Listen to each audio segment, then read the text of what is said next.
Thank you, Sukhiji. Thank you, Team Khaki, for inviting me for this talk and the wonderful introduction. And it's good to know so many good things happening in Mumbai. Unfortunately, nothing like this happens in Chandigarh so far. So it's good to see so many things happening in Mumbai. And when I'm there next, I'll make sure I attend some of the events. So I'll just jump right into the conversation. Once again, thank you everyone for taking your time out on a Saturday. It's a Saturday evening, and like Sukhiji said, not everyone is available on a Saturday evening. So I really appreciate whoever has made the time to come here, and I'll try my best to keep you entertained for the hour and a half that we have together. Hi again, my name is Kush. I I am a founder and director of Bratya Foundation. Some of my comics, I basically converted my PhD into three comics, and which got me into Department of Archaeology and Museums, Haryana. And I do similar work like Sukhi ma'am just said earlier for the Haryana Archaeology and Museums Department. So, Mallavidya to MMA, continuity, combat, and cultural memory. Before we go into the cooler stuff, let me just do a little bit of academic overview to tell you people what my aims and objectives of today's talk are.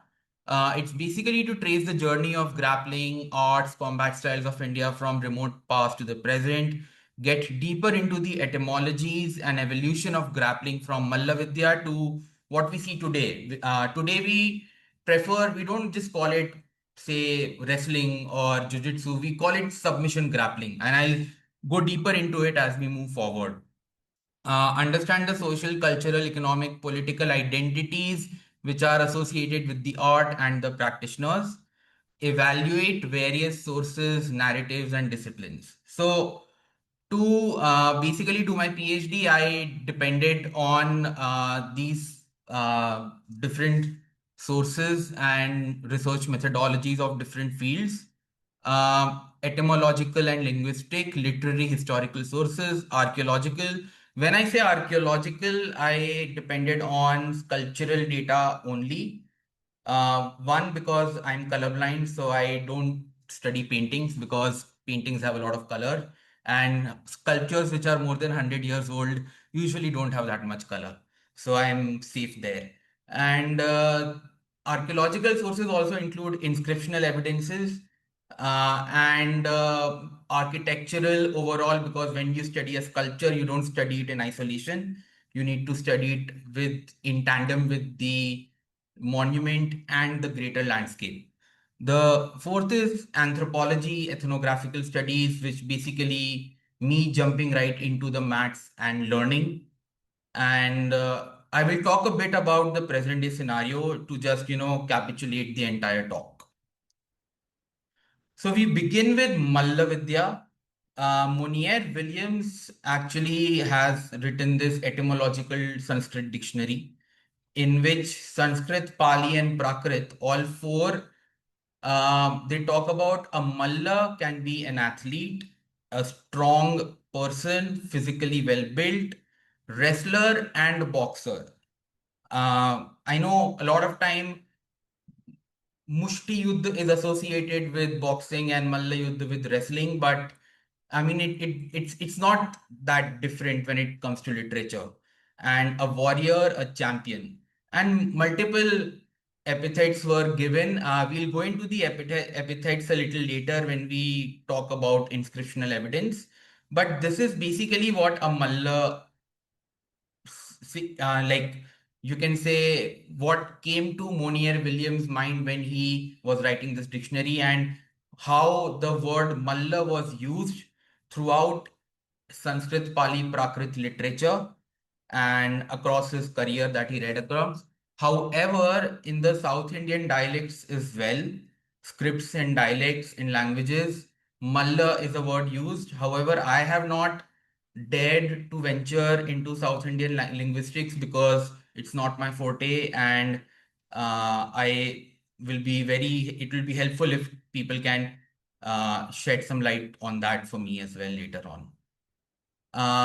So when we do our journey, I I basically used the sculptures of Mallavidya. However, to keep my PhD more concise, I restricted myself to Vijayanagar Samrajya or a Vijayanagar uh, Vijayanagar kingdom. But if you study, I tried to study Mallavidya's evolution from archaeological and historical perspective. And however, it's very interesting to see that there is a very North Indian centric perspective that we see coming from the northwestern frontier province. So, my presentation will deal with historical material in that sense. However, when we go into the archaeological material, you will see a lot of nuances where you see the Deccan, the southern region of India and the northern region interacting and having, you can say, parallel cultural systems, ecosystems in altogether. So we come to pancreation, Greco-Roman origins. Pancreation was very similar to Mallavidya. Pancreation included grappling. So if I go deeper into pancreation, Mallavidya, when we talk about martial arts always emerged from warfare and self-defense, where the aim was kill or be killed. Now, when a combat system becomes an art or a sport, what we see a change happening is in the rule set, a change happening in the number of participation, in the ritualistic elements. We see a change happening in the type of, you can say, patronage it receives.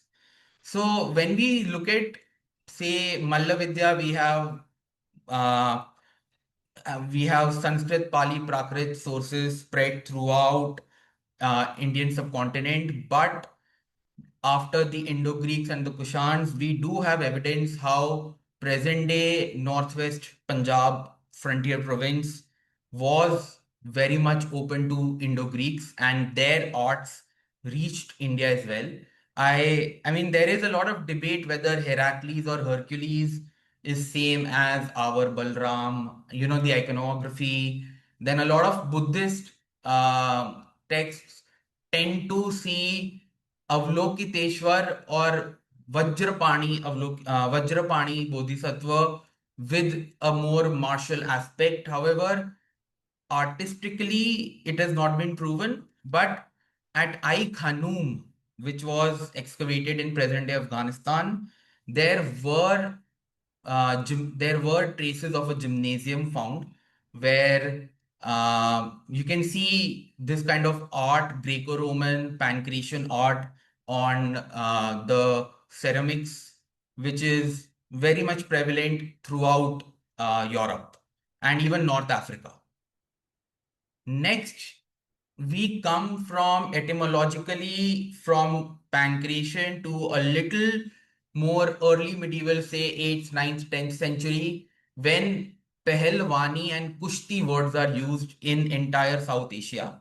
However, when I say in India, the words Kushti and Pahelwani, they enter India along with the Persian and Turkish rulers, armies, and what a lot of scholars call Persianate culture. So, I mean, Sheldon Pollock, Richard Eaton, they have all talked about a Sanskrit cosmopolis, they have talked about a Persian cosmopolis, and how people say that rather than only apart from the religion, even the people who were not adopting the religions of the cosmopolis were adopting practices and rituals and customs of the people around them. For example, if I want to write something about myself on LinkedIn, I will only write what everyone else is writing on LinkedIn so that the greater LinkedIn using population can acknowledge and identify me with some sort of a corporate backing or something. So, like if I wanted to write Chief Vratya Officer, no one would understand. But if I wanted to write founder, director, then yeah, it's a very common adage that people all over the world use.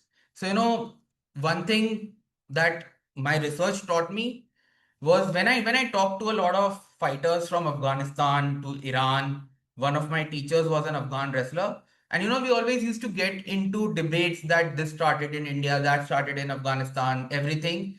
But when we talk about fighting, when we talk about violence, there is the human body is the same, the anatomy is the same, the way to break the human body is the same, the way to mend bones is the same, right? So it is not the act of violence which originated. Our primate ancestors always did that. But when we talk about all these adages of Kushti or Mallavidya or Pahelwani, we are talking about what cultural characteristics and identifying markers they bring with them. And these are basically the rituals, the paraphernalia, the setting, the linguistic adages, the diet, the regimen before exercise, pre-exercise, post-exercise, and everything else. I will go deeper into it, but just to let you know, again, Kushti and Pahelwani, they enter into India from the northwest frontier province and in the Deccan simultaneously through the port towns. We all know very well that ports of Bhatkal, Chaul, Goa, they were very, very much accessible to the Central Asians. So to say that the Persianate or the Turco-Persianate sultans were entering North India through the way of land. Yes, they were. The initial inroads were through that area. But we start seeing simultaneous, a little later, we start seeing inroads into the Deccan and South as well. In fact, Kerala had the first Muslim colony because of the maritime trade. So we should not underestimate how people got in touch with each other, how ideas got in touch with each other. And basically, Kushti, the word comes from Kushtigar. In fact, a lot of Parsis in Pune and Mumbai, they still wear Kushtigars. It's a girdle which is worn by the Persians. Pahelwani. Now, we all know that the Parthians who came after the Indo-Greeks were known as Pahlevas. We all know that the pre-Middle Persian or the pre-Islamic Persian was known as Pahlavi. So the author Hoshang Shehabi, who basically studied Shahname's Kushti scenes between Rustam and different people, Hoshang Shehabi is of the opinion that the etymology of Pahelwani, the Pahelwan, actually is a pre-Islamic word, pre-Islamic adage dating to the Achaemenids like Cyrus, Darius. It's because we have examples of Cyrus, Xerxes, Darius, who were known as Pahlawans, who were basically very similar to champions, wrestlers, athletes, warriors. Now, in Mallavidya, the place of exercise or a house of strength was known as an akhada or a garadi mane or a talim. Similarly, in Persianate linguistic adages, or you can say the cosmopolis. The word talim came a lot later, but Varzish Bastani is what wrestling was called. It's still called in Iran today. And a Varzish Khana or a Zur Khana is what a gymnasium, or in Karnataka, as a lot of people call them, Garadi Mane, were known as. Now we come to the modern grappling. Now, as we start seeing that uh, we have so many examples of take out anything, any Akbari, Akbarnama, Babarnama, take out Duarch Barboza's book, you will find martial arts, people from different countries engaging in bouts and duels, learning from each other, learning each other's arts. And today also, as we look at grappling. So there are two types of martial arts. One is grappling, one is striking. So when we say grappling, basically our job is to strangle, choke, you can say gift trap someone in their own clothes, or basically striking, which is boxing, karate, taekwondo. So, and then there are ones where we mix all of them, or where we put striking and grappling, and we that becomes MMA. And no martial art actually began as, say, only striking or grappling. All martial arts, they were complete fight systems, and basically rules were generated to make them a lot safer, to use these martial arts for a more institutionalized manner. The best example that I can give you in the world is of judo. So after Meiji Restoration, when the samurais were basically quite jobless, they became ronins. Kodokan, Jigoro Kano-san, he actually decided to make jujitsu a lot safer. And he came up with judo, where he said that we will learn judo where elements of jujitsu which build character, physical and mental strength will be institutionalized into school curriculums and will be made into an Olympic sport. So because of that, more people got engaged in judo. Judo became a more household sport. Now, judo was not an invention to become a part of a curriculum. Judo came from an art of war. So the Indian military today, they don't learn wrestling or boxing to go to the war field. What they learn is known as UAC, unarmed combat, where they are taught to kill and neutralize an enemy combatant. That's why when we say a martial artist, when the word artist comes, then it's more of a democratic or more of a layman term to use people who know a bit of fighting, or people who do it professionally.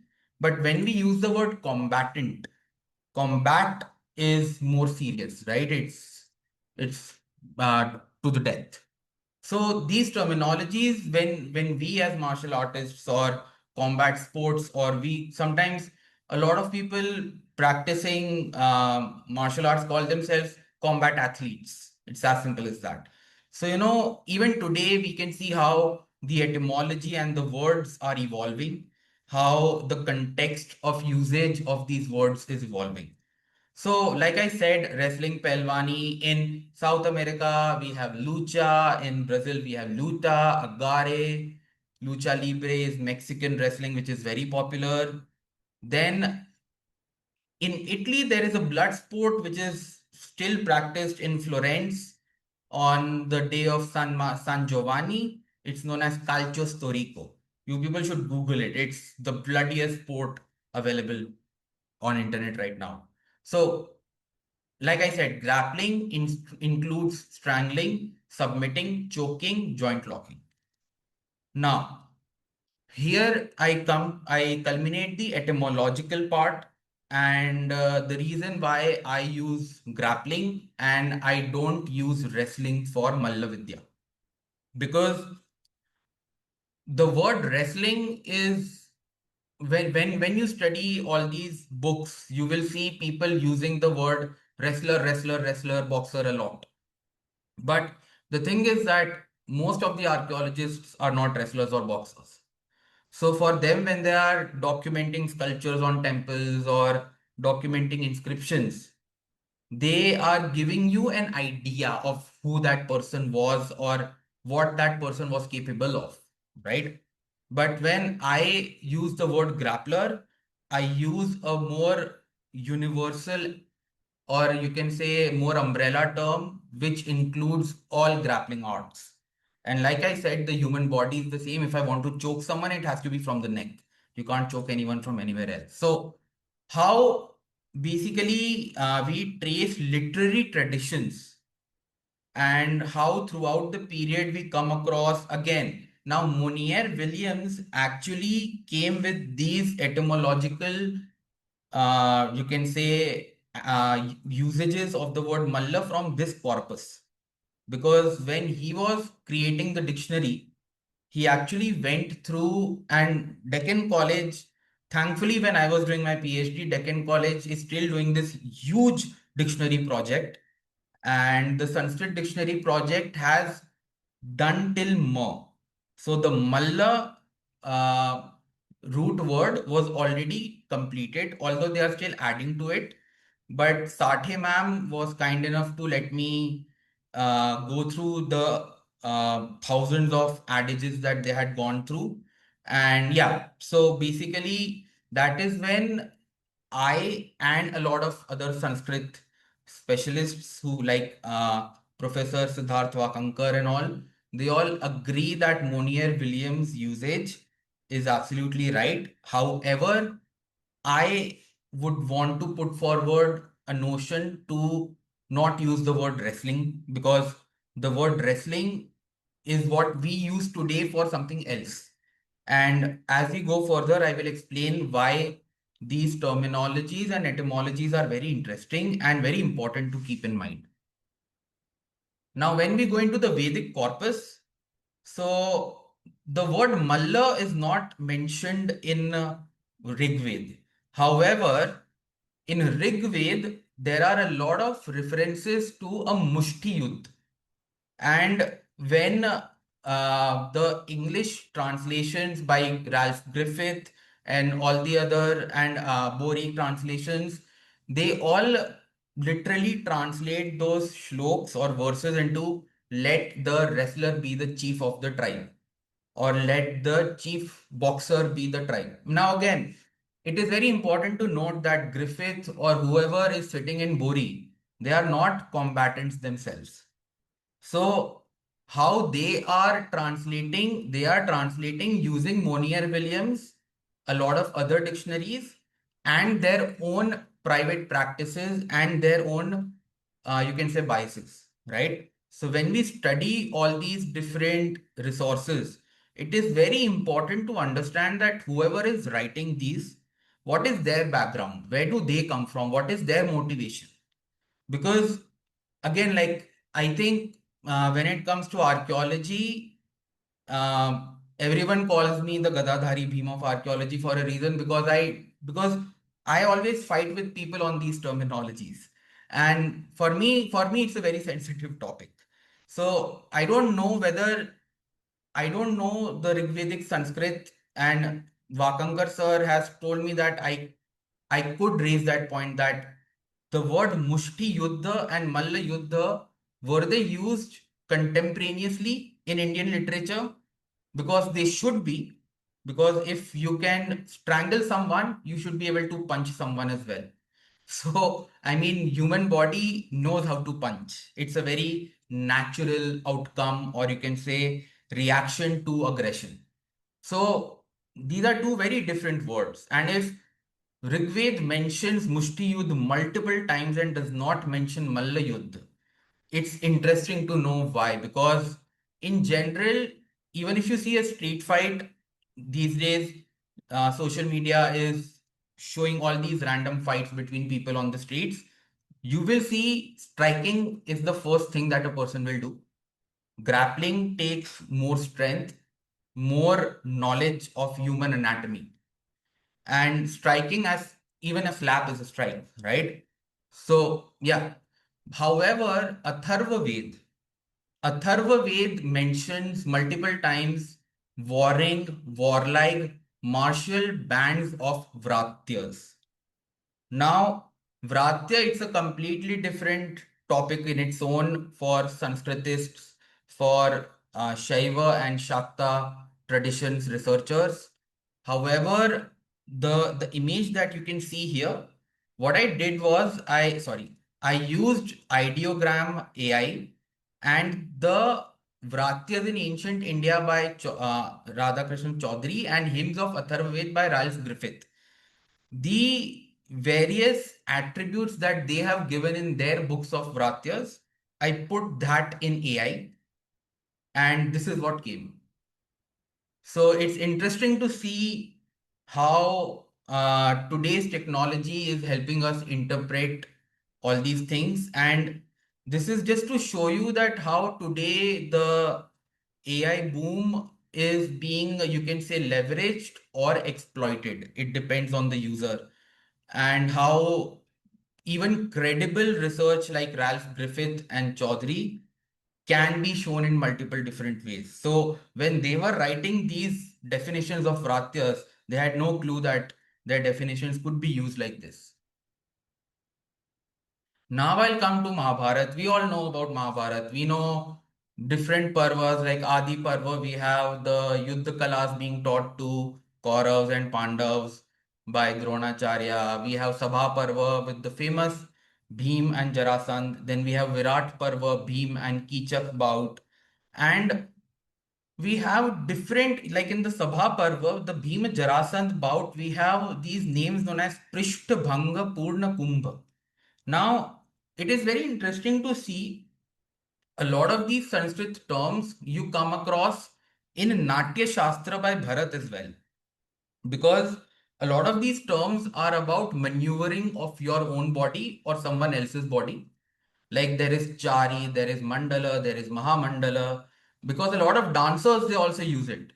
So basically, I mean, again, it's very interesting to see. I don't have anything much to add to it because we don't use these terms again, like Prishta Bhanga.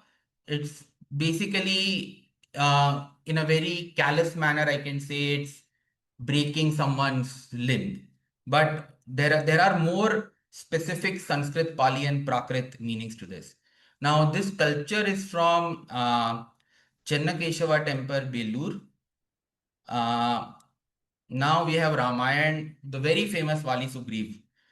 This is Ellora, as everyone can see. We have the Yuddha Kand where Sugriv and Ravan, in fact, Sugriv and Ravan Yuddha in the Yuddha Kand, they have more terminologies of the moves that they used than in Vali and Sugriv. Because in the Vali and Sugriv, the subject is still Ram. I mean, even though there is a fight happening, but the fight is not the important part of the Kand. It is Ram stringing his bow, which is Ram stringing his bow has more shloks than actually what is happening in the fight.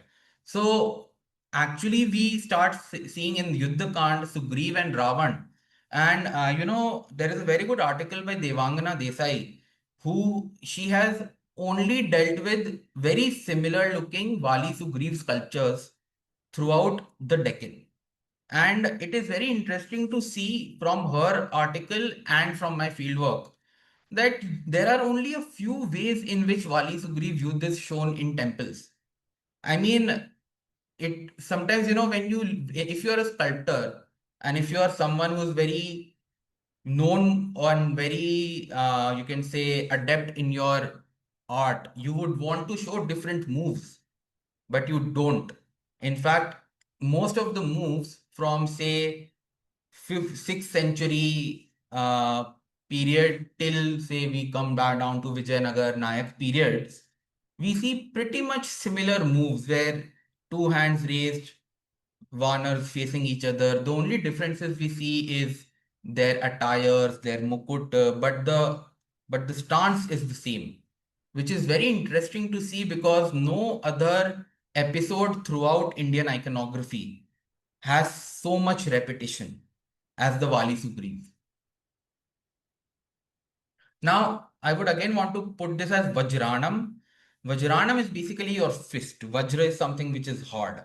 And we know that the Vali Sugriv Yudh, even in the iconography, you can see both of them raise their feet, fists.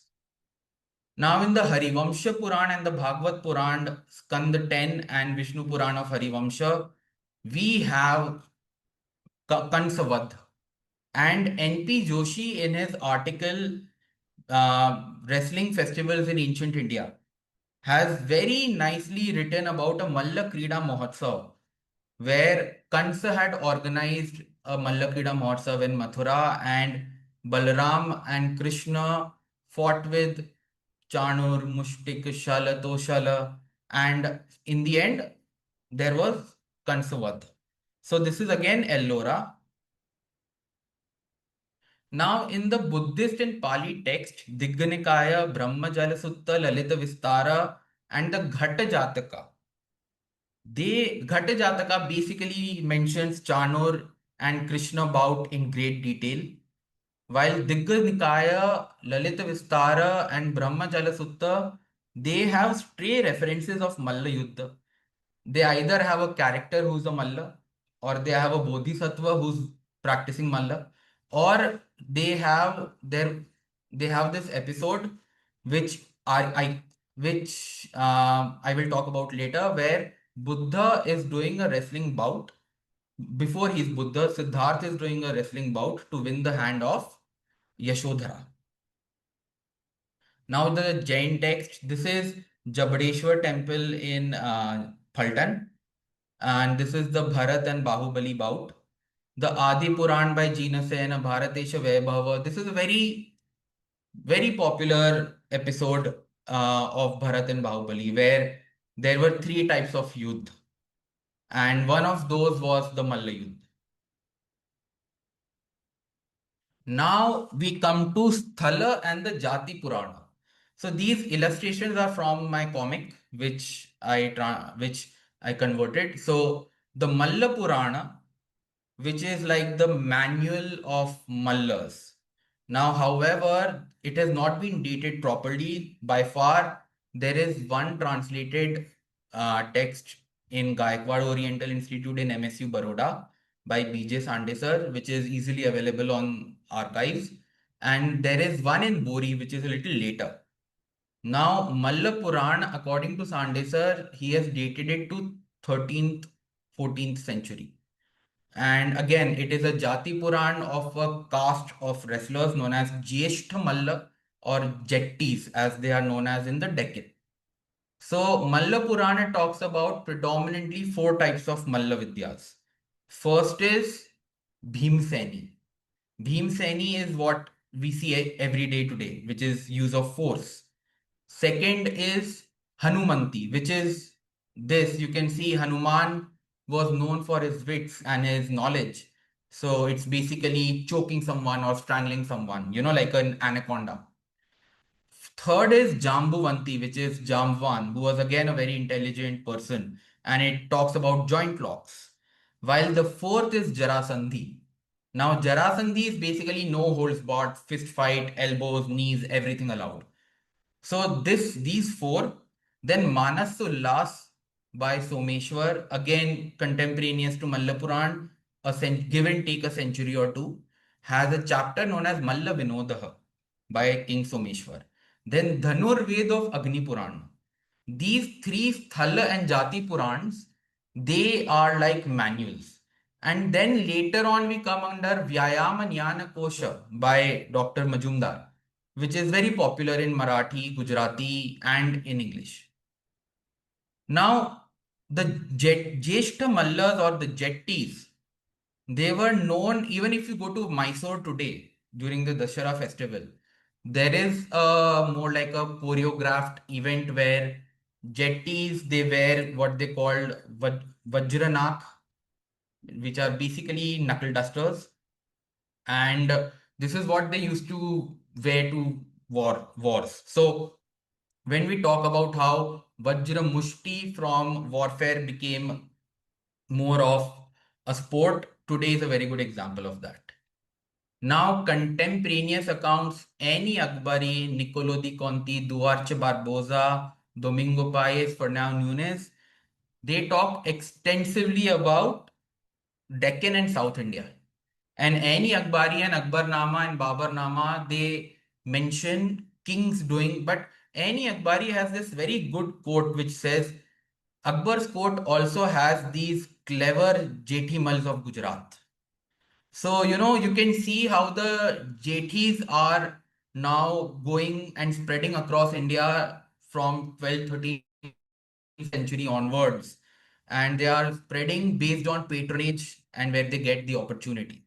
So for now, Nunes, Domingo Perez, they have extensively documented the Mahanavami festival and how there were different type of Malla Yuddhas in the courts.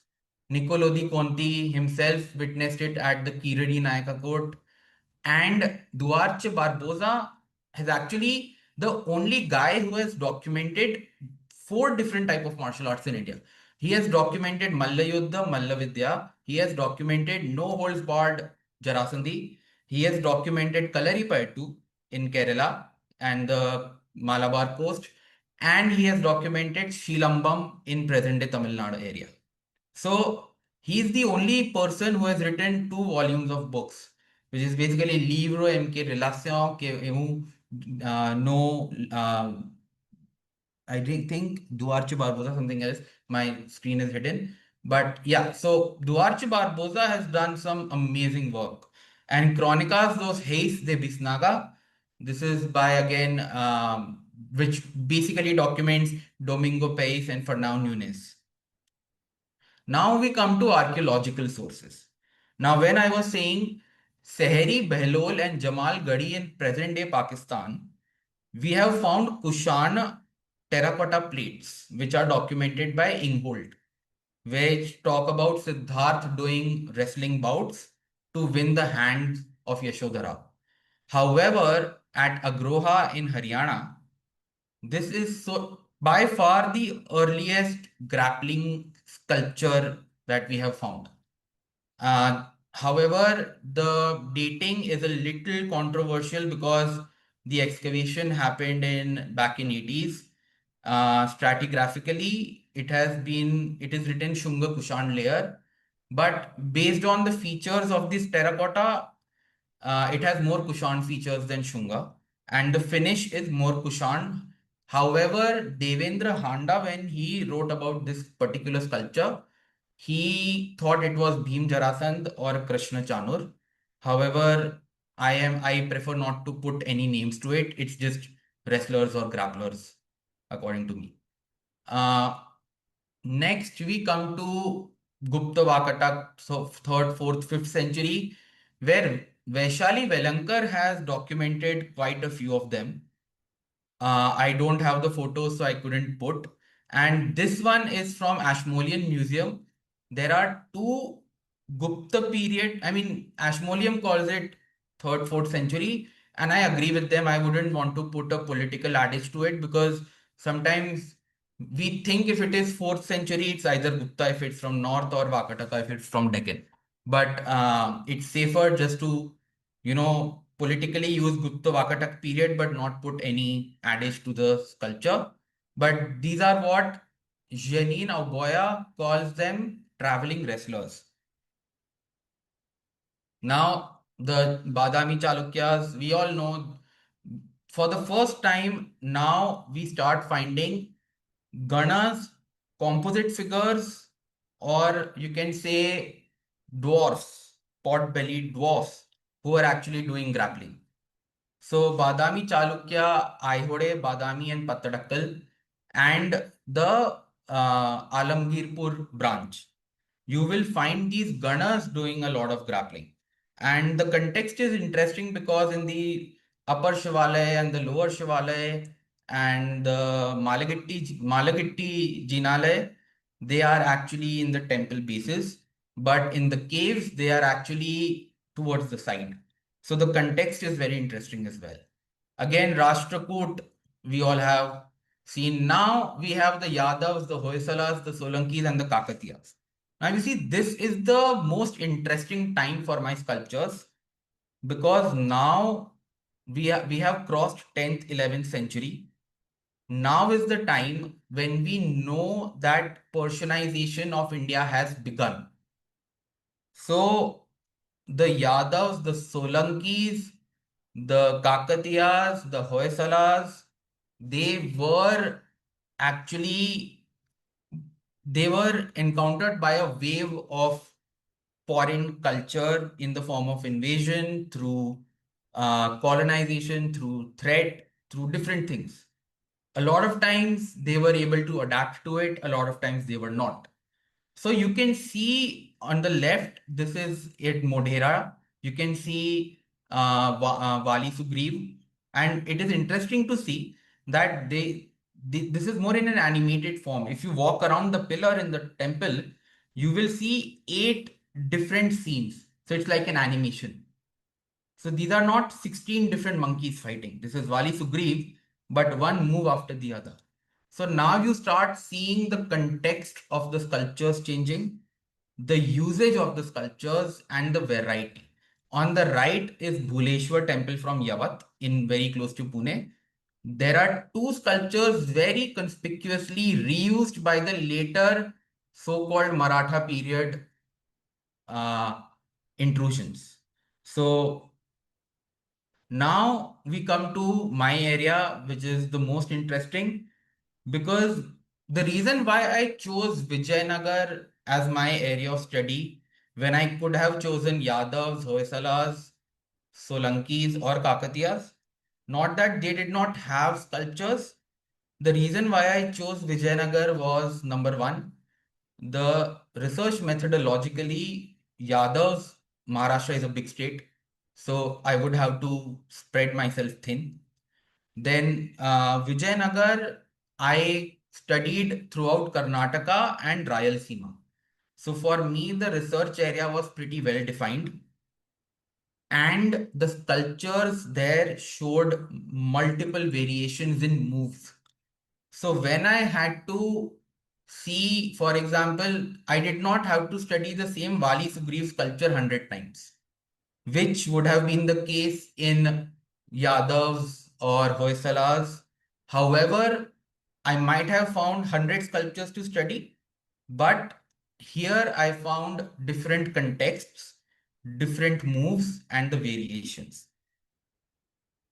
For example, the one in the left is from a temple in Bangalore. It's from a temple in Bangalore in Alsur. So this is a Kirat Arjuniya story. But on the right, you can see it's on a great platform or the Mahanavami Dibba.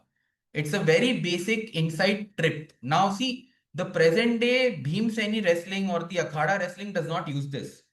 Nor does the Olympic style wrestling use this move. This is a more judo and jiu-jitsu and sambo type move. So, that is why I prefer not to use wrestling everywhere.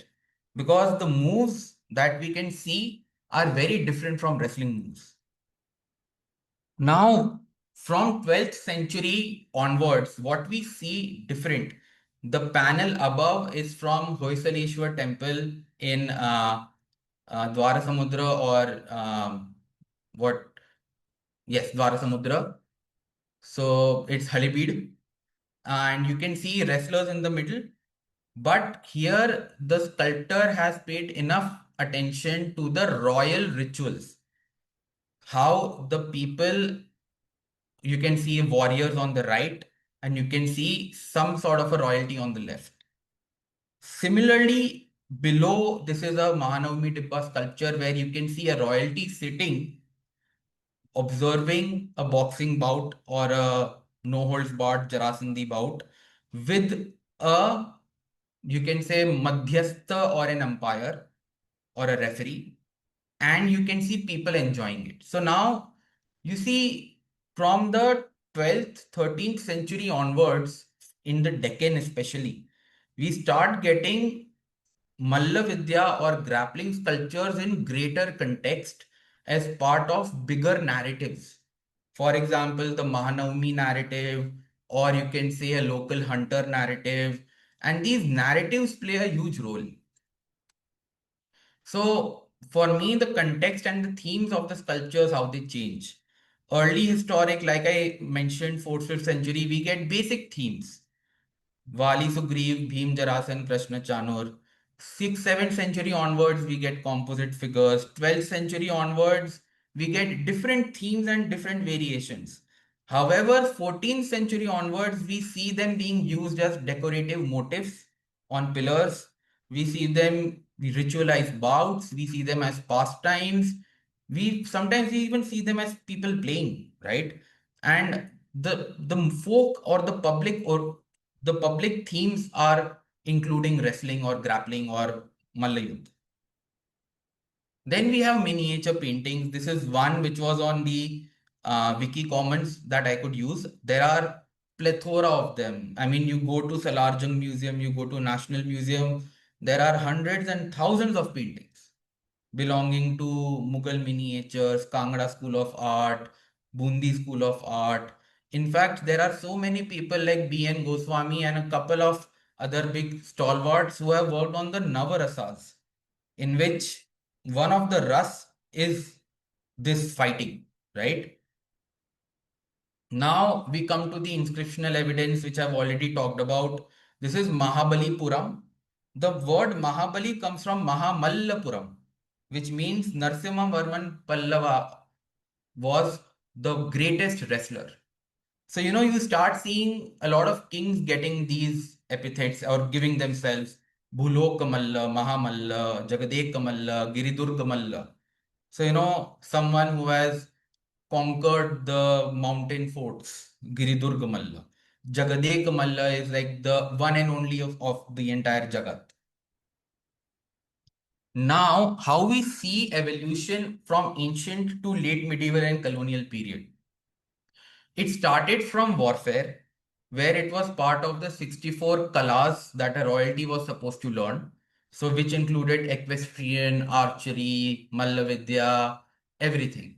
Then later it slowly became part of the physical education. Then it became a pastime. Similarly, simultaneously, there started coming ritualistic affiliations, like even today, Dasara, Nag Panchami, and a lot of village festivals. If you study Gunther Sontheimer, Sontheimer has talked about the Vagayas or the Vagayas. Even they have wrestling festivals. Then we have folk narratives coming in. Again, from Vijayanagar period, if you want to understand how smart the Vijayanagar kings were, you need to just study their iconography. There is not an individual from a different social group that they have not left out.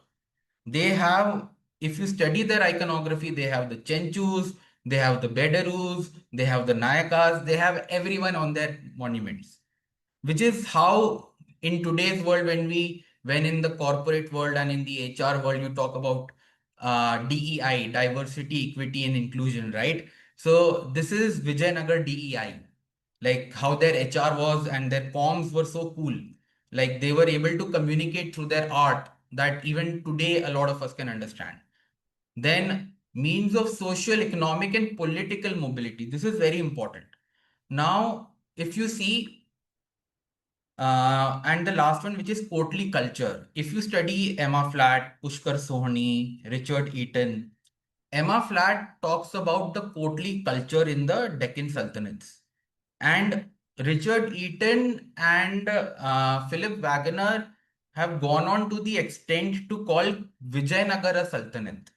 Now, that is whether we want to get stuck into the terminologies here, or we want to say we want to accept Emma Flatt's theory of courtly culture, where say 10 people sitting in a room, there is a very high possibility they will be racially, linguistically, religiously different. They might not have the same cuisine, they might not have the same language, they might not have the same culture, tangible or intangible. So, how do you make sure that as a king, you are ruling this diverse population and in a just manner? So you come up with etiquettes. Like for example, in today's corporate world, you will see a lot of people saying best place to work, culture accredited company, best place to work. This is something like that, like when you are creating your human resource policies or you are creating your company culture, you are creating these norms around which you will have your entire court and your entire rule based around. So she talks about there were two types of people who overall were considered praiseworthy: the men of pen and the men of the sword, which basically means that you could either be someone who's very well read, or you could be someone who is well versed in combat. And if you see how throughout Vijayanagar, it was a very porous border. So the person who was Krishna Deva Raya's son-in-law, Aliya Ramaraya, he was actually in the service of the Golconda Ibrahim Qutub Shah's, you can say, services before he came to Vijayanagar. So you see, the borders were extremely porous. The people were constantly interacting. And so the courtly culture, the martial skills became a very important part of the courtly culture of the medieval Deccan. And not just Deccan, medieval India. I mean, we have examples of Yusuf Adil Khan, the the progenitor of the Adil Shahi Sultanate. He came to power because of his knowledge of grappling or Jawan Mardi. So then, we come across chivalry. We come across Jawan Mardi in Persianate sources. We have the concept of Veer and Virangana. Then we have the concept of uh, Pashtunwali among the Pathans, which is martial chivalry, right? Now, ethnographic studies. My ethnographic studies were predominantly in Pune, Kolhapur, Mysore. This is the Kunjir Talim in Kumtekar Road, Pune. Uh, this is Mysore. It's very interesting.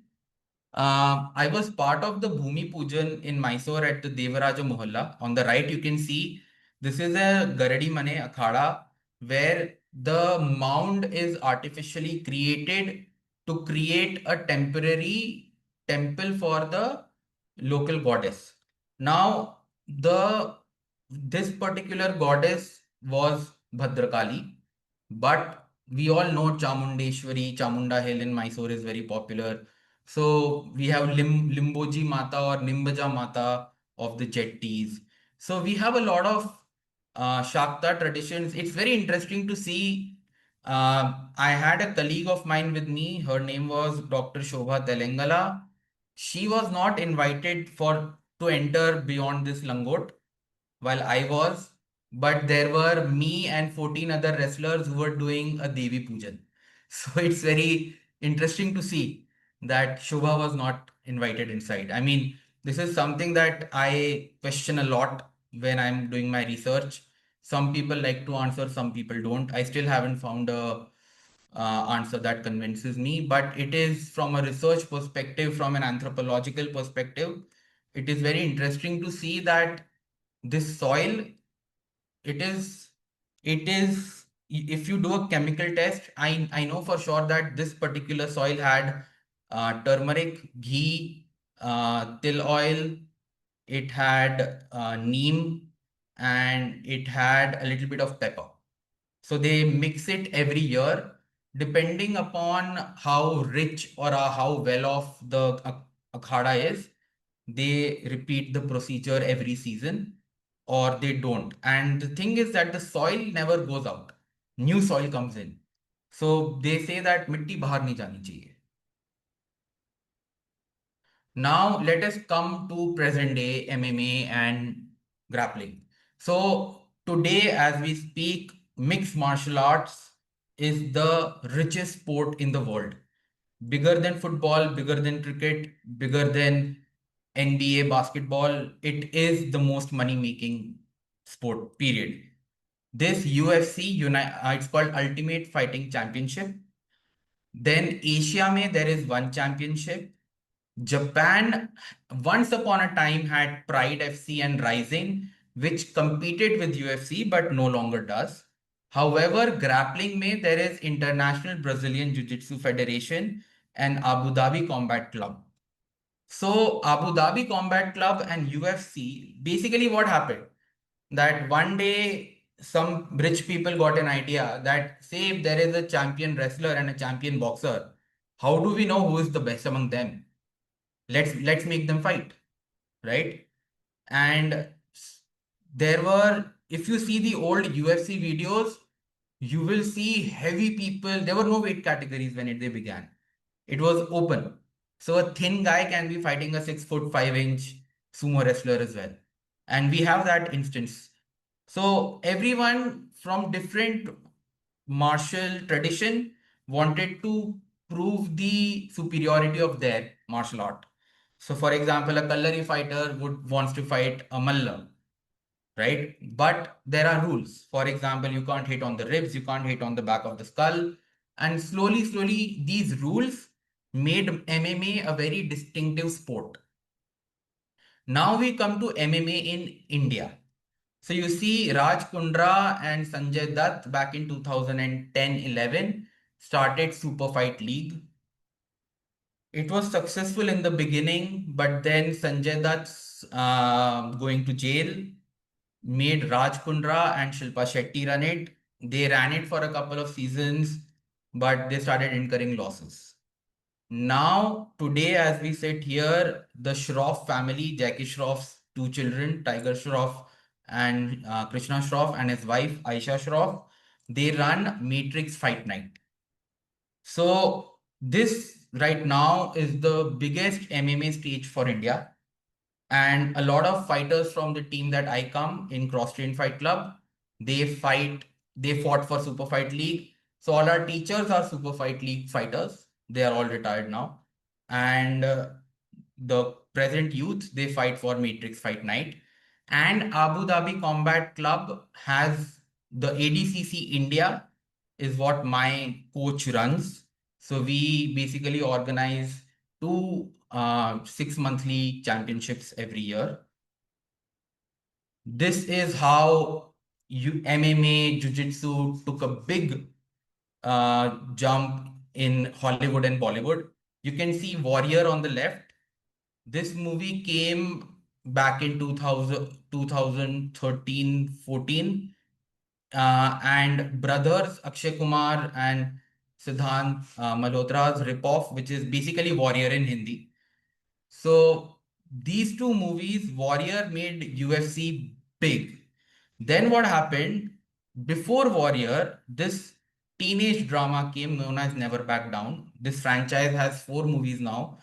And we have Sultan of Salman Khan, which basically had UFC fighters participate as actors. And now, in a lot of Tiger Shroff movies, a lot of Matrix Fight Night fighters also act as goons and extras and stuff like that. So, we have a lot of overlapping happening. And now I would like to say, what does grappling culture in India look like today? So, traditional akhada system is getting diluted. Ritual aspects are disappearing. Mat wrestling is still in vogue because of government sports quota opportunities and Olympic recognition. MMA submission grappling is picking up in urban areas because of the promotions I just mentioned. However, it is a luxury to do MMA in India. I could not afford it when I was doing my research, and whenever I had money, I trained. Whenever I did not have money, I just sat and watched. And Mysore, Gadag, Kolhapur, Hisar, Rohtak, Jhajjar Belt, and Varanasi even today remain as traditional akhada hubs. However, they are also struggling to make their ends meet. And one thing which I have not written, but I think everyone knows is that around a decade ago with Mulayam Singh Yadav, wrestling became a very popular but in a very negative connotation because in UP, Bihar, Punjab, and Haryana, a lot of goons started wrestlers from akhadas because of their unemployed positions. They started becoming muscles for hire. And even today in Delhi, a lot of discos, a lot of nightclubs, they have these contract with these security companies who basically hire these akhada wrestlers to basically do their bidding. So, yeah, I mean, that's it. This is the comic Yodhas of Hassan, which I converted. And before we end, if I could request Tisha to show those 2 videos.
This is a tournament that I organized with my coach couple of years back in Delhi, and we keep on organizing these kind of tournaments. So yeah, Sukhi ma'am, we can take questions if you want.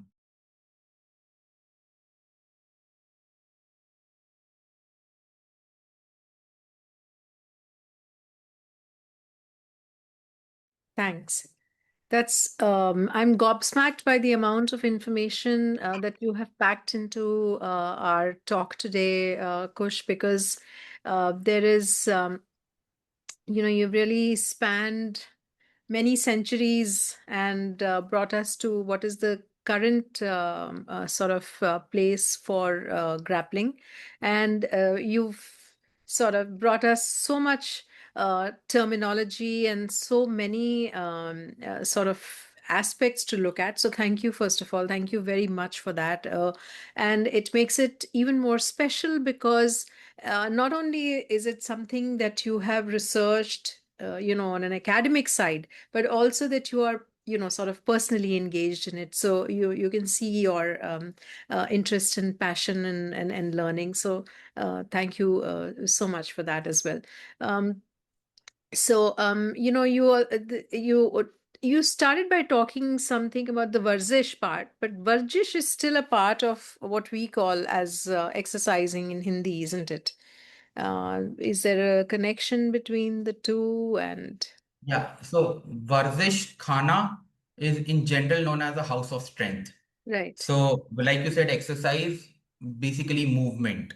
Hmm. So, a house of strength will not only have a Pahelwan, it will have other athletes train there as well. Hmm. So any sport of exercise, and there Yes. was a very wonderful connection that you drew somewhere in between with the whole study of movement, which is this grappling, and then how it connects with dance, because there are a lot of dances which are very very sort of smooth and flowing, but then there are some dances which are also very athletic and bordering on sort of martial activities. So I guess it is they're just not isolated but an entire spectrum of physical movement which get covered with what you're talking about. So you want to In talk fact, there are a lot of martial arts in the world which now survive as more like dance forms. For right, example, capoeira, and in right, India we have in Jharkhand, West Bengal area we have what we call Chhau. So right. Chhau is actually a more festive dance form right now, but it actually used to be a martial art in the late medieval period. Oh, yeah. Yeah, I guess they're surviving in a form that they're more palatable today, as against, actually, Yes, I think Shweta Gupta mentioned Manipur. Yes, yes, Thangta and Huyen Lalong are practiced in Manipur as well. Yeah. yeah. And Kalyarpattu that we talk about in Ye- So South. Kalaripayattu, I mean Kalarip, a lot of Kathakali dancers today they are or Thayyam Yes. Yeah, dance performers. yeah. They are made to learn Kalari Mm, because the physical movements are as rigorous right. and Kalari gives them that agility. Mm. However, I mean, again, someone has already asked that question. I can Yes, see how is Shweta is talking Kalari about Kalaripayattu. so, I mean, see, the thing is, there is this very good researcher. Unfortunately, he passed away. He mentored me a bit. His name is Philip Zerelli. Mm. Uh, Professor Philip Zerelli wrote a book When Body Becomes All Eyes. No. Now, I think he's the only person I can think of who has done extensive academic work because he himself was a theater practitioner and a dancer. He says that what we call Kalari today versus what people think is the most ancient martial art. I mean, there are mythologies associated like the Parshuram myth or the sage Agastya's myth with Kalari. And see the again I keep on saying human body is the same and the the violent aspects of human nature and mother nature has always been the same.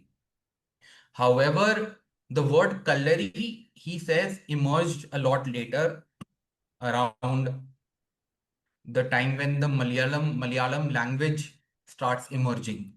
And we all know, coming up with the Cheras, Malayalam as a language gets its true regional identity, and a little before Cheras. And that is when the word Kalari Payattu is used. However, the exercises and the movements and the outcome that Kalari Payattu practitioners want, they were achieved before the name came as well. So here the question is the physical movement versus a dedicated name that we use today, right? Hmm. So I hope that answers, because Kalari Payattu, Shilambam, if you see the way they use the sticks, the staffs, and the blades, it's almost the same. And the way they use unarmed combat techniques is also the same. So yeah. Chicken and egg. Yeah. So, thanks. Vaibhav says that in Maharashtra, I think you were talking about the four types of wrestling, and he said in Maharashtra, through the wrestling festivals, they talk about, they mention the wrestling, the commentator uses the names of these Yeah. wrestling for hooking the audience.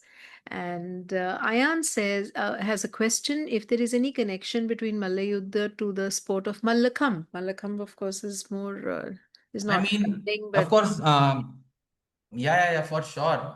Um, I mean, I met this another author. Her name is Manisha Bhathe from Pune. She has written this book on the person who she thinks was the father of Mallakhambh. Now again, when we look at Mallakhambh, why we call it Mallakhambh? Again, the word Malla is not only used for wrestlers. The mm, word Malla is used for strength, is used for power, is used for athletes, is used for a lot of other things. And when if you practice yourself, I mean, just try to do a pull up, right?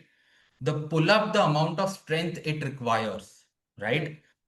So, did they evolve parallelly or separate? I mean, so that's another thing. But institutionalize wrestling culture and make it compulsory part of military training, yes, you're absolutely right, Ayan. Because see, the thing is, when we talk about Shivaji Maharaj and we talk about the later Nayakas, we know how heavy artillery they were dealing with. Now, to deal with the heavy artillery, to deal with heavy swords, you do the mudgars, you do the jodi swinging, you do mallakhambh to strengthen your upper body, your lower body. Yes. So now see, like I said, the human body, it can be trained and made to do whatever it does. However, it is the institutionalization, the deliberation, and the ritualization which differs from area to area, period to period, right? So, like you're saying, even Gaikwad, the Maratha Sardars in Baroda, you go to Jumma Dada Talim there, you go everywhere where Vyayamanyana Kosha's author, D.C. Majumdar, actually was from Baroda. And he writes the Encyclopedia of Indian Physical Culture. So in Jumma Dada Talim, they still have this culture of Mallakhambh. But it's again, a lot of things for the sake of generalization, we tend to use these words loosely and then we tend to get confused when we are talking about different things. But I hope this answers your question. Yeah. And Shweta's, did they evolve parallelly? Yeah, I mean, so northern Kerala has its own Kalaripayattu, the central Kerala has its own, southern Kerala has its own. There is also Varma Ati and Varma Kalai, which is a part of Kalaripayattu, which is one school of Kalaripayattu. Now, you see the southern Kerala, which is Tiruvananthapuram, Palakkad area, it has a lot of similarities with Shilambam in a very raw form, while the northern does not. And when I say similarity, I mean similarities in the form of movements, in the form of rituals, in the form of diet, everything, right? So, yeah. That's I think that was a fairly comprehensive talk, and you have answered all our questions. It was just, Ayan has something to say. He says that I feel a part of this training in Mallayuddha and Mallakhamb Yeah, was linked to climbing, of which the course. Marathas were experts in, obviously. And Yeah, I mean, I maybe mentioned that's, imagine doing a pull-up, right? So right. when I used to do climbing myself, Yeah. it is said that every grappler should do either climbing or some sort of gripping exercise apart from the sport. Mm. And even today, a lot of my teammates from my fight club, they do wall climbing and rope climbing and all. And you're absolutely right. See, I mean, at the end of the day, we have to leverage our body's potential, and Correct. we are the only ones responsible for strengthening it. Now, be it for warfare, be it for longevity, be it for whatever we want. And those periods were such that everyone knew should. I mean, today probably none of us know how to carry a sword or how to wield it. But I'm Right. sure that was a period where every child was taught how to use a machete or a sword or a dagger. It all comes down to how the society is shaping the way you are right now. Wonderful. So, thank you very much for that talk, Kush. It was laden with information and great visuals and great storytelling. Thank you so much. Thank you for to the audience for your engagement and participation. And have a wonderful weekend, everyone, and see you all next week. Thank you. Thank you, everyone.